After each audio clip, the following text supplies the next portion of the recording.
नमस्कार दोस्तों, हमारे YouTube channel star study point में आप लोगों का स्वागत है। तो चलिए आज हम लोग पढ़ेंगे राजनीति शास्त्र से संसद। तो संसद के पार्ट एक है लोकसभा। तो लोकसभा से हम लोग कुछ प्रश्नों को हल करेंगे। तो हमारा प्रश्न एक है कि लोकसभा के लिए चुनाव में निर्वाचित होने के लिए किसी व्यक्ति के लिए न्यूनतम आयु सीमा है। तो देखिए लोकसभा के चुनाव के लिए जो है निर्वाचित होने के लिए किसी व्यक्ति के न्यूनतम आयु सीमा कितनी होनी चाहिए। तो चलिए बताइए इस प्रश्न का उत्तर क्या हो जाएगा। तो देखिए संविधान के अनुच्छेद 84 ख के अनुसार जो है लोकसभा में निर्वाचित होने के लिए न्यूनतम आयु सीमा 25 वर्ष है तथा राज्यसभा में निर्वाचित होने के लिए न्यूनतम आयु सीमा जो है 30 वर्ष है। तो इस तरह से हम देखते हैं। तो इस प्रश्न का हमारा उत्तर क्या हो जाएगा, ऑप्शन सी हो जाएगा, यानी 25 वर्ष। ठीक है। प्रश्न 2 है संसद सदस्य बनने हेतु न्यूनतम उम्र क्या है। तो ऑप्शन ए दिया है 18 वर्ष, बी दिया है 21 वर्ष, सी 25 वर्ष, डी 30 वर्ष और ई दिया है उपयुक्त में से कोई नहीं। तो उपयुक्त में से एक से अधिक। तो क्या हो जाएगा इस प्रश्न का उत्तर। तो अभी मैंने बताया कि न्यूनतम आयु सीमा जो है संविधान के अनुच्छेद 84 ख के अनुसार लोकसभा में निर्वाचित होने के लिए न्यूनतम आयु सीमा जो है 25 वर्ष तथा राज्यसभा में निर्वाचित होने के लिए न्यूनतम आयु सीमा 30 वर्ष। तो इस तरह से हम देखते हैं। तो इस प्रश्न का उत्तर हमारा क्या आएगा, ऑप्शन जो है सी हो जाएगा 25 वर्ष। ऑप्शन सी हो जाएगा 25 वर्ष। प्रश्न 3 है लोकसभा का सदस्य चुने जाने के लिए एक व्यक्ति को किस आयु से कम का नहीं होना चाहिए। तो है 18 वर्ष, बी है 21 वर्ष, सी है 25 वर्ष और डी है 30 वर्ष। ये है उपयुक्त में से कोई नहीं, उपयुक्त में से एक से अधिक। तो चलिए बताइए उत्तर क्या होगा। तो इस प्रश्न का उत्तर हो जाएगा हमारा ऑप्शन सी 25 वर्ष। अगला प्रश्न है लोकसभा के लिए निर्वाचन के बारे में निम्नलिखित में से कौन सा कथन सही नहीं है। तो यहाँ हमें निगेटिव बताना है कि कौन सही नहीं है। तो ऑप्शन ए है निर्वाचन वयस्क मताधिकार के आधार पर होता है, बी है निर्वाचनों का संचालन निर्वाचन आयोग करता है, सी है निर्वाचनों के लिए मतदाताओं की सूची को राष्ट्रपति के निर्देशन और नियंत्रण में तैयार किया जाता है, डी है निर्वाचन आयोग के अनुरोध पर राष्ट्रपति निर्वाचन आयोग को उसके कार्यों के निर्वहन के लिए आवश्यक कर्मचारी वृंद उपलब्ध कराते हैं। तो चलिए बताइए इस प्रश्न का क्या उत्तर होगा। तो देखिए भारत में संसद और प्रत्येक राज्य के विधानमंडल के लिए कराए जाने वाले सभी निर्वाचनों तथा राष्ट्रपति और उपराष्ट्रपति के पदों के लिए मतदाता सूची यानी निर्वाचक नामावली को तैयार कराने का कार्य जो है केंद्रीय निर्वाचन आयोग के निर्देशन और नियंत्रण में किया जाता है। तो अनुच्छेद जो है 324(1) के अनुसार जो है अगर हम देख रहे हैं तो इस प्रश्न का उत्तर क्या हो जाएगा हमारा, ऑप्शन सी हो जाएगा। ऑप्शन सी होगा कि निर्वाचनों के लिए मतदाताओं की सूची को राष्ट्रपति के निर्देशन और नियंत्रण में तैयार किया जाता है। यही जो है हमारा गलत है, बाकी क्या है सब सही है। हमारा ऑप्शन ए भी सही है ना, बी भी सही है और जो है डी भी सही है और सी हमारा क्या है गलत है। तो इसमें हमें निगेटिव पूछा था आंसर। तो इस तरह से हम देखते हैं। तो इस प्रश्न का निगेटिव जो है ऑप्शन जो है सी है। तो हमारा ऑप्शन सी हो जाएगा, जो ये कथन गलत है। तो इस प्रश्न का उत्तर ऑप्शन सी हो जाएगा। अगला प्रश्न है लोकसभा के निर्वाचन के लिए नामांकन पत्र। तो ऑप्शन ए है भारत में निवास करने वाले किसी भी व्यक्ति द्वारा दाखिल किया जा सकता है, बी है जिस निर्वाचन क्षेत्र में निर्वाचन लड़ा जाना है वहाँ के किसी निवासी द्वारा दाखिल किया जा सकता है, सी है भारत के किसी नागरिक द्वारा जिसका नाम किसी निर्वाचन क्षेत्र की मतदाता सूची में है दाखिल किया जा सकता है, डी है भारत के किसी भी नागरिक द्वारा दाखिल किया जा सकता है। तो इस प्रश्न का उत्तर क्या होगा। तो देखिए यहाँ बताया है कि लोक प्रतिनिधित्व अधिनियम 1951 की धारा 4 के अनुसार लोकसभा सदस्य के निर्वाचन के लिए किसी भी सामान्य सीट सिक्किम के अतिरिक्त जो है से नामांकन पत्र पर दाखिल करने के लिए किसी नागरिक को किसी भी राज्य या संघ राज्य क्षेत्र के किसी निर्वाचन क्षेत्र का पंजीकृत मतदाता होना चाहिए। तो अनुसूचित जातियों के लिए आरक्षित लोकसभा सीटों पर नामांकन के लिए किसी भी राज्य की अनुसूचित जाति का सदस्य होना तथा किसी भी संसदीय निर्वाचन क्षेत्र में पंजीकृत मतदाता होना आवश्यक है। असम के स्वायत्तशासी जिलों और लक्षद्वीप में अनुसूचित जनजातियों के लिए आरक्षित लोकसभा सीटों पर नामांकन हेतु उसी क्षेत्र की अनुसूचित जनजाति का होना तथा उसी स्वायत्तशासी जिले जैसे असम संसदीय क्षेत्र लक्षद्वीप का पंजीकृत मतदाता होना आवश्यक है। जबकि देश की अन्य अनुसूचित जातियों के लिए आरक्षित सीटों पर नामांकन हेतु किसी भी राज्य की जैसे असम के जनजातीय क्षेत्रों के अतिरिक्त अनुसूचित जनजाति का सदस्य होना और किसी भी संसदीय निर्वाचन क्षेत्र में पंजीकृत मतदाता होना आवश्यक है। सिक्किम की लोकसभा सीट पर नामांकन हेतु उसी संसदीय क्षेत्र का पंजीकृत मतदाता होना आवश्यक है। वर्ष 2003 में सरकार द्वारा राज्यसभा के निर्वाचन के लिए उसी राज्य में पंजीकृत मतदाता होने की बाध्यता को समाप्त कर दिया गया है। तो इस तरह से हम देखते हैं। तो इस प्रश्न का उत्तर हो जाएगा हमारा ऑप्शन सी। ऑप्शन सी होगा, यानी भारत के किसी नागरिक द्वारा जिसका नाम किसी निर्वाचन क्षेत्र की मतदाता सूची में है दाखिल किया जा सकता है। ठीक है। प्रश्न 6 है, लोकसभा में सदस्यों को किस आधार पर सीटें आवंटित होती है? तो ए है जनसंख्या, बी है क्षेत्रफल, सी है गरीबी, डी है भाषा। तो चलिए बताइए उत्तर क्या होगा। देखिए, लोकसभा के सदस्यों के चुनाव के प्रयोजन के लिए प्रत्येक राज्य को प्रादेशिक निर्वाचन क्षेत्रों में विभक्त कर दिया जाता है। प्रत्येक राज्य को प्रादेशिक निर्वाचन क्षेत्रों में ऐसी रीति से विभाजित किया जाता है कि प्रत्येक निर्वाचन क्षेत्र की जनसंख्या तथा उसके लिए नियत किए गए सदस्यों की संख्या का अनुपात समस्त राज्य में यथासाध्य एक ही हो तथा प्रत्येक राज्य के लिए लोकसभा के स्थानों की संख्या का बंटवारा ऐसी रीति से किया जाएगा कि स्थानों की संख्या से राज्य की जनसंख्या का अनुपात समस्त राज्यों के लिए यथासाध्य एक ही हो। अनुच्छेद 81(2) यानी क एवं ख इस प्रकार संविधान लोकसभा के निर्वाचन में प्रतिनिधित्व की एक रूपता जनसंख्या के आधार पर 2 प्रकार से स्थापित करने का उपबंध करता है, क में विभिन्न राज्यों में और ख में एक राज्य के विभिन्न निर्वाचन क्षेत्र में। तो इस तरह से हम देखते हैं। तो इस प्रश्न का उत्तर हमारा क्या होगा? ऑप्शन ए हो जाएगा, जनसंख्या के आधार पर। ठीक है, आवंटित की जाती है। प्रश्न 7 है, भारत के संविधान के अनुच्छेद 82 के अनुसार लोकसभा की सीटों का राज्यों के मध्य आवंटन डैश जनगणना के आधार पर है। ए है 1961, बी है 1971, सी है 1981, डी है 1991। तो चलिए बताइए इस प्रश्न का उत्तर क्या होगा। देखिए, संविधान के अनुच्छेद 81 एवं अनुच्छेद 82 के अनुसार जो है लोकसभा की सीटों का राज्यों में के मध्य आवंटन जो है 1971 की जनगणना के आधार पर है। यह व्यवस्था पहले वर्ष 2000 तक के लिए थी, परंतु 84वें संविधान संशोधन अधिनियम 2001 द्वारा इसे 2026 के पश्चात की गई पहली जनगणना के सुसंगत आंकड़े प्रकाशित होने तक संशोधित न किए जाने का प्रावधान किया गया है। तो इस तरह से हम देखते हैं इस प्रश्न का उत्तर हमारा क्या हो जाएगा। ऑप्शन बी हो जाएगा, जो है 1971। ठीक है। 8 नंबर प्रश्न है, वर्तमान लोकसभा के प्रत्येक राज्य के लिए स्थानों का आवंटन आधारित है। तो ये है 1951 की जनगणना पर, बी है 1961 की जनगणना पर, बी है 1961 की जनगणना पर, सी है 1971 की जनगणना पर और डी है 1981 की जनगणना पर। तो क्या होगा इस प्रश्न का उत्तर? इस प्रश्न का उत्तर हो जाएगा ऑप्शन सी, 1971 की जनगणना पर। प्रश्न 9 है, लोकसभा में राज्यवार सीटों का आवंटन वर्ष 1971 की जनगणना पर आधारित है। यह निर्धारण किस वर्ष तक यथावत रहेगा? तो ए है 2031, बी है 2026, सी है 2021 और डी है 2011। तो क्या होगा इस प्रश्न का उत्तर? देखिए, संविधान के 84वें संशोधन अधिनियम 2001 द्वारा अनुच्छेद 81(3) एवं अनुच्छेद 82(3) के परंतुक में संशोधन करके वर्ष 2000 के स्थान पर लोकसभा में राज्यवार सीटों के आवंटन का निर्धारण वर्ष 2026 के पश्चात की गई पहली जनगणना अर्थात वर्ष 2031 जबकि 17वीं जनगणना होगी के सुसंगत आंकड़े प्रकाशित होने तक संशोधित न किए जाने का प्रावधान किया गया है तथा इसके निर्धारण के लिए तब तक वर्ष 1971 की जनगणना ही आधार होगी। तो इस प्रश्न का उत्तर हमारा क्या हो जाएगा? जो है ऑप्शन ए हो जाएगा। ठीक है, ऑप्शन ए हो जाएगा 2031। ठीक है। प्रश्न 10 है, 84वें संशोधन अधिनियम द्वारा लोकसभा की कुल सदस्य सीटों की संख्या का निर्धारण 1971 की जनगणना के आधार पर कर दिया गया है। ये तब तक बदली नहीं जाएगी जब तक एक वर्ष विशेष के बाद पहली जनगणना नहीं होगी। तो यह वर्ष विशेष क्या है? तो ये है 2010, बी है 2015, सी है 2021 और डी है 2026। तो क्या होगा इस प्रश्न का उत्तर? इस प्रश्न का उत्तर हो जाएगा ऑप्शन डी, 2026। अगला प्रश्न है, भारत के संविधान में निर्धारित की गई लोकसभा में सदस्यों की अधिकतम संख्या हो सकती है। ए है 547, बी है 545, सी है 552 और डी है इनमें से कोई नहीं। तो बताइए इस प्रश्न का उत्तर क्या होगा।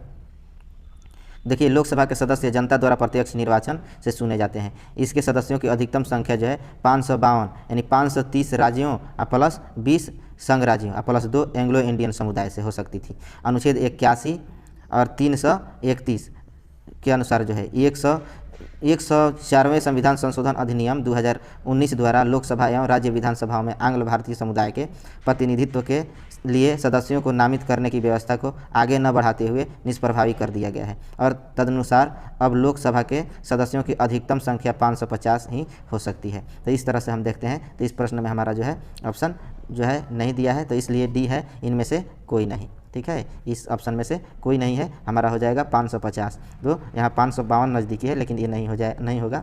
तो इस प्रश्न का उत्तर हो जाएगा हमारा ऑप्शन डी, इनमें से कोई नहीं। प्रश्न 12 है, निम्न संविधान संशोधन में से कौन से राज्यों से निर्वाचित होने वाले लोकसभा के सदस्यों की संख्या में वृद्धि करने से संबंधित है?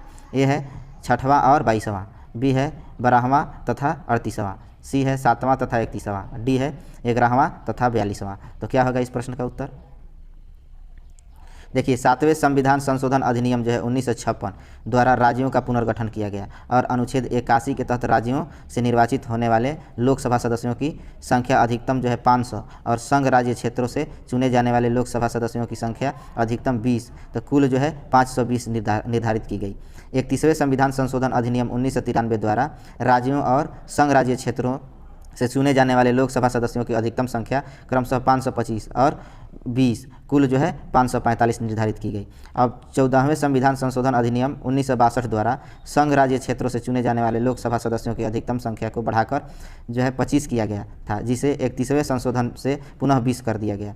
तत्पश्चात गोवा, दमन और दीव पुनर्गठन अधिनियम के बाद जो है 1987 के द्वारा निर्वाचित लोकसभा सदस्यों की कुल अधिकतम संख्या बढ़ाकर 550 यानी 530 से अधिक राज्यों से तथा 20 जो है अधिनित संघ राज्य क्षेत्रों से लिया गया, यानी 550 राज्य से और संघ राज्य से क्षेत्र से 20 लिया गया। अब ये इतना निर्धारित करने के बाद टोटल कितना हो गया? 550। तो इस तरह से हम देखते हैं कि ऑप्शन हमारा सी हो जाएगा इस प्रश्न का, 7वां और 31वां संविधान संशोधन के द्वारा। ठीक है।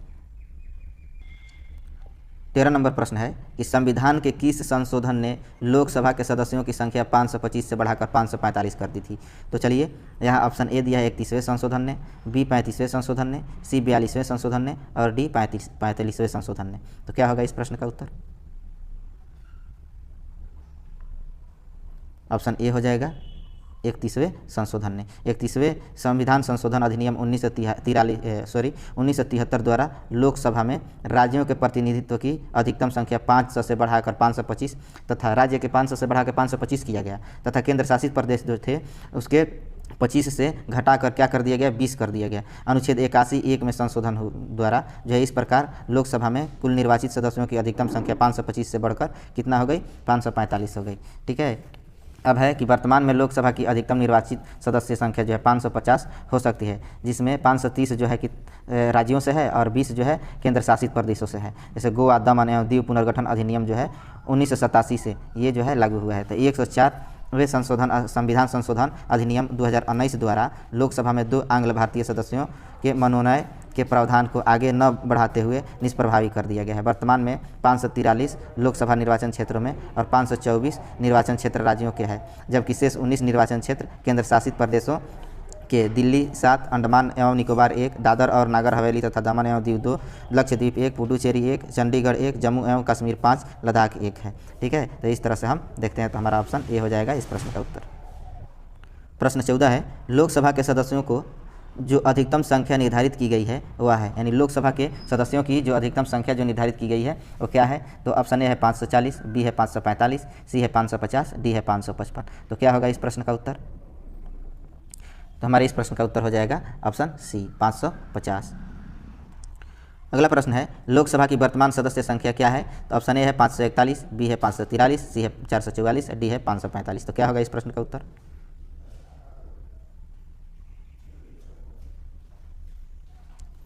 इस प्रश्न का उत्तर हो जाएगा हमारा ऑप्शन बी 543।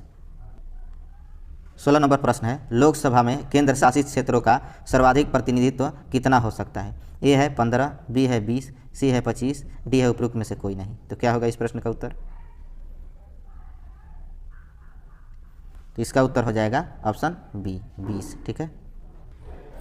प्रश्न 17 है, आम चुनाव 2009 में 543 लोकसभा निर्वाचन क्षेत्रों के लिए चुनाव हुआ। इनमें से कितने लोकसभा निर्वाचन क्षेत्र राज्यों के थे?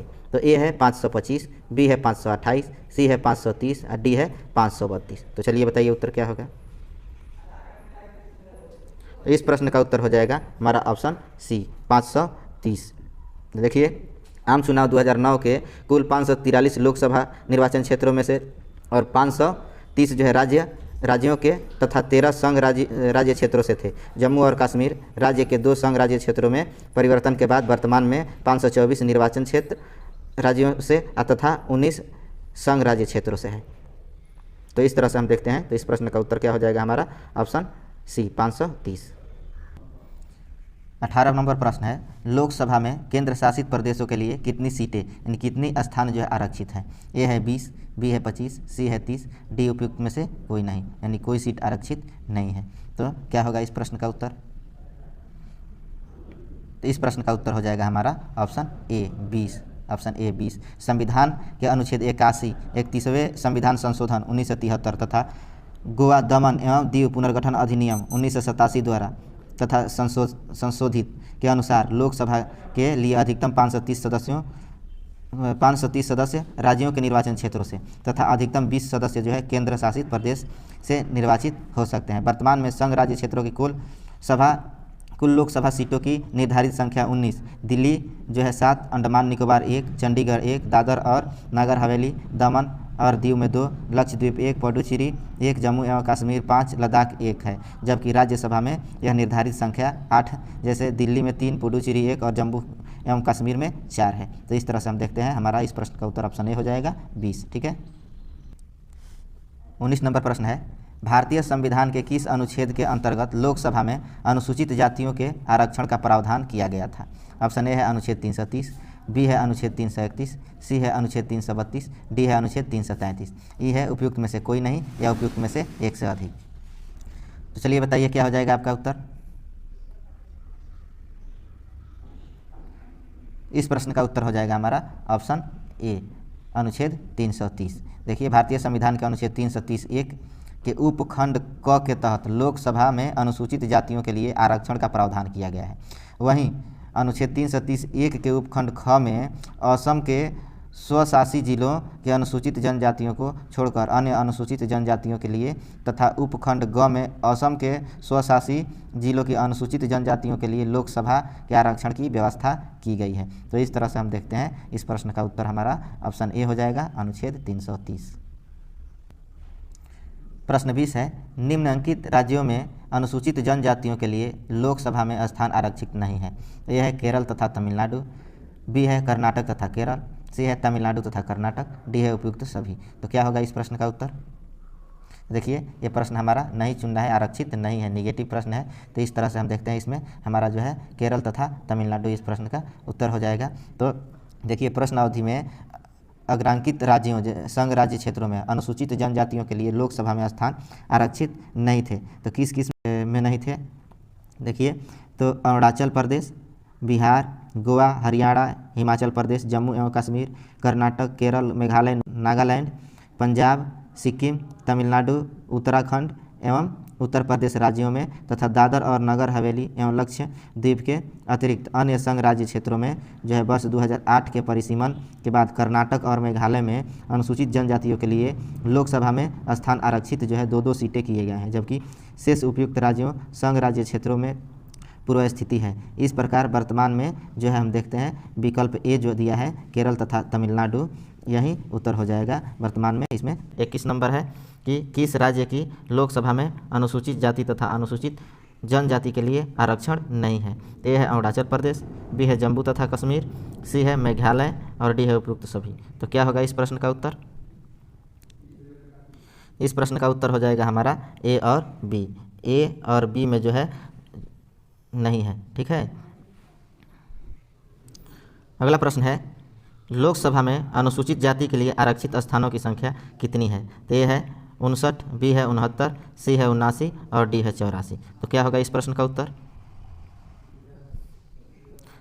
तो इस प्रश्न का उत्तर हो जाएगा हमारा ऑप्शन डी 84। देखिए, लोकसभा में संविधान के अनुच्छेद 330 के तहत अनुसूचित जातियों और अनुसूचित जनजातियों के लिए आरक्षण का प्रावधान है। वर्तमान में लोकसभा में कुल 84 सीटें अनुसूचित जातियों के लिए तथा 47 सीटें अनुसूचित जनजातियों के लिए आरक्षित है। ठीक। प्रश्न 23 है, यदि किसी राज्य के लिए लोकसभा के स्थानों की आवंटित संख्या 42 हो तो उस राज्य के लिए अनुसूचित जातियों हेतु आरक्षित स्थानों की संख्या होगी। ऑप्शन ए दिया है 21, बी दिया है 24, सी है 7 और डी है 6। तो क्या होगा इस प्रश्न का उत्तर? तो देखिए, अनुच्छेद 330(2) के अधीन किसी राज्य या संघ राज्य क्षेत्र में अनुसूचित जातियों या अनुसूचित जनजातियों के लिए आरक्षित स्थानों की संख्या का अनुपात लोकसभा में उस राज्य या संघ राज्य क्षेत्र को आवंटित स्थानों की कुल संख्या से वही होगा जो उस राज्य या संघ राज्य क्षेत्र की अनुसूचित जातियों की अथवा उस राज्य या संघ राज्य क्षेत्र की या उस राज्य या संघ राज्य क्षेत्र के भाग की अनुसूचित जातियों की, तो जिनके संबंध में इसका स्थान इस प्रकार आरक्षित है, जनसंख्या का अनुपात उस राज्य या संघ राज्य की कुल जनसंख्या से है। उदाहरण के लिए मान लीजिए कि वर्ष 1996 में पश्चिम बंगाल एवं तत्कालीन आंध्र प्रदेश में लोकसभा सदस्यों की संख्या 42 थी, जिसमें अनुसूचित जातियों के लिए आरक्षित सीटें क्रमशः 8 एवं 6 थी। तो वर्ष 2008 के परिसीमन के बाद इन दोनों राज्यों में अनुसूचित जातियों के लिए आरक्षित स्थान क्रमशः 10 एवं 7 थे। तो वर्तमान में तेलंगाना राज्य के गठन के बाद आंध्र प्रदेश तथा तेलंगाना में अनुसूचित जातियों के लिए आरक्षित स्थान क्रमशः 4 एवं 3 है।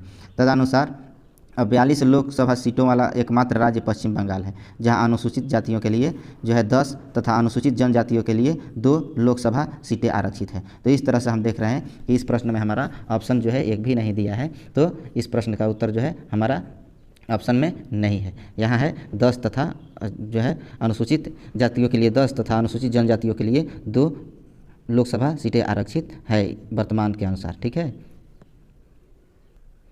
प्रश्न 24 है, लोकसभा में अनुसूचित जनजातियों के लिए निम्न में से किस राज्य में सर्वाधिक आरक्षित सीटें हैं?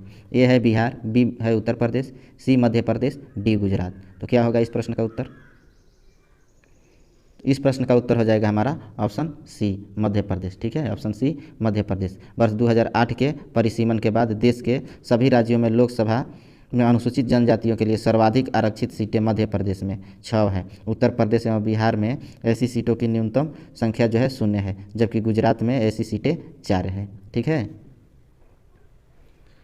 प्रश्न 25 है, निम्नलिखित में से कौन सा राज्य लोकसभा में अनुसूचित जनजातियों के सर्वाधिक प्रतिनिधि निर्वाचित करता है? तो ए है आंध्र प्रदेश, बी है बिहार, सी है मध्य प्रदेश और डी है महाराष्ट्र। तो क्या होगा इस प्रश्न का उत्तर? तो हमारा इस प्रश्न का उत्तर हो जाएगा ऑप्शन सी मध्य प्रदेश। ठीक। प्रश्न 26 है, लोकसभा में आंग्ल भारतीय समुदाय से सदस्य मनोनीत करने की शक्ति किसके पास है? तो ए है अल्पसंख्यक मंत्री, बी है भारत के राष्ट्रपति, सी है प्रधानमंत्री, डी है उपराष्ट्रपति। तो चलिए बताइए क्या होगा इस प्रश्न का उत्तर?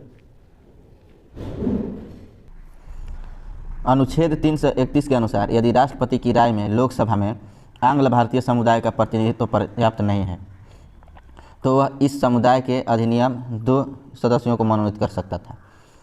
यह प्रावधान मूल संविधान में अनुच्छेद 334 के तहत केवल 10 वर्षों की अवधि के लिए था, जिसे क्रमिक रूप से संविधान संशोधनों द्वारा आगे बढ़ाया जाता रहा था।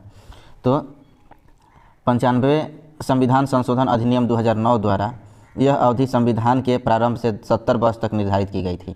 104वें संविधान संशोधन अधिनियम 2019 के द्वारा अनुच्छेद 334 में संशोधन कर लोकसभा एवं राज्य विधानमंडलों में अनुसूचित जातियों और अनुसूचित जनजातियों के लिए आरक्षण की अवधि को तो 70 वर्ष से बढ़ाकर 80 वर्ष किया गया है, परंतु आंग्ल भारतीय सदस्यों के नामांकन के प्रावधान को 70 वर्ष के बाद निष्प्रभावी कर दिया गया है। तो इस तरह से हम देखते हैं कि इस प्रश्न को निष्प्रभावी कर दिया गया है। ठीक है, उत्तर नहीं होगा इसमें। अगला प्रश्न है, राष्ट्रपति आंग्ल भारतीय समुदाय से कितने सदस्यों को नामित कर सकता है यदि वह इस राय का है कि लोकसभा में इस समुदाय का पर्याप्त प्रतिनिधित्व नहीं है?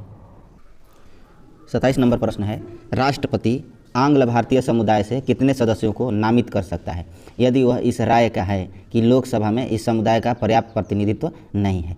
तो क्या होगा इस प्रश्न का उत्तर? देखिए, ऑप्शन ए है 3, बी है 5, सी है 1, डी है 2। तो क्या होगा उत्तर?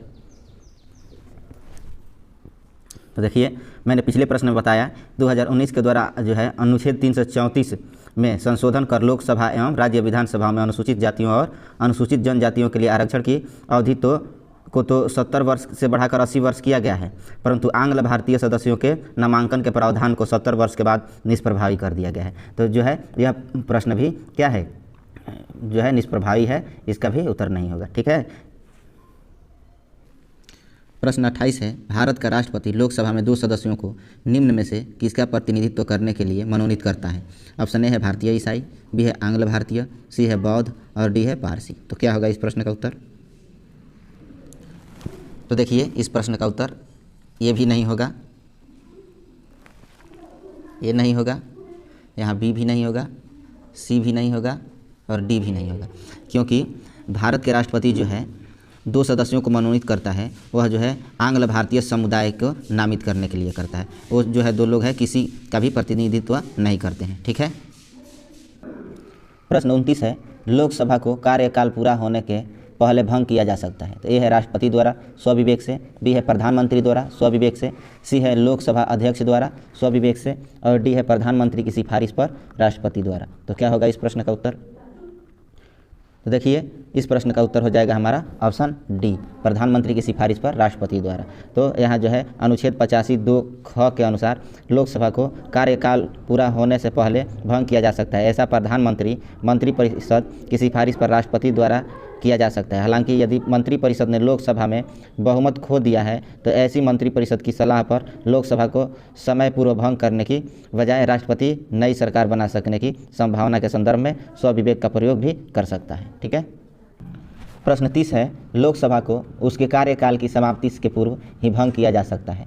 ए राष्ट्रपति द्वारा उसके इच्छानुसार, बी अध्यक्ष द्वारा, सी राष्ट्रपति द्वारा मंत्रिपरिषद की सलाह पर, और डी राष्ट्रपति द्वारा अध्यक्ष की सलाह पर। तो क्या होगा इस प्रश्न का उत्तर? तो ऑप्शन सी हो जाएगा, राष्ट्रपति द्वारा मंत्रिपरिषद की सलाह पर। प्रश्न 31 है, निम्नलिखित कथनों पर विचार कीजिए। एक है, भारत का राष्ट्रपति ऐसे स्थान पर जिसे वह ठीक समझे संसद का सत्र आहूत यानी आह्वान कर सकता है। 2 है, भारत का संविधान 1 वर्ष में संसद के 3 सत्रों का प्रावधान करता है, किंतु सभी 3 सत्रों का चलाया जाना अनिवार्य नहीं है। 3 है, एक वर्ष में दिनों की कोई न्यूनतम संख्या निर्धारित नहीं जब संसद का चलना आवश्यक हो। उपयुक्त कथनों में से कौन से सही है? तो ऑप्शन ए दिया है केवल 1, बी दिया है केवल 2, सी दिया है केवल 1 और 3, डी दिया है केवल 2 और 3। तो कौन होगा इस प्रश्न का उत्तर?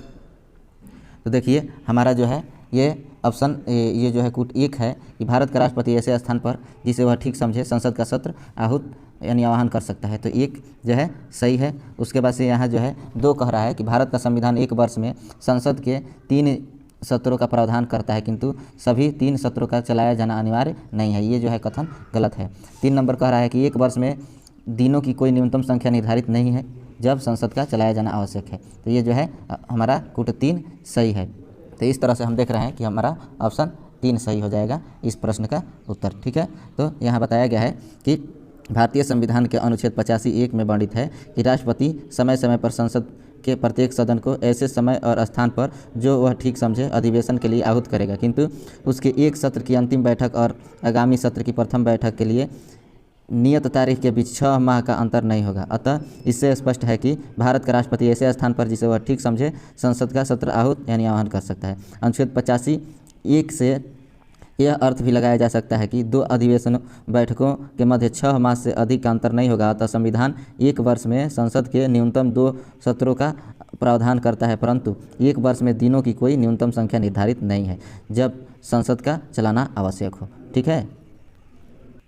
अगला प्रश्न है 32 नंबर, लोकसभा की बैठक समाप्त की जा सकती है। तो ए है स्थगन द्वारा, बी है सत्रावसान द्वारा, और सी है विघटन द्वारा, डी है उपयुक्त सभी के द्वारा। तो क्या होगा इस प्रश्न का उत्तर?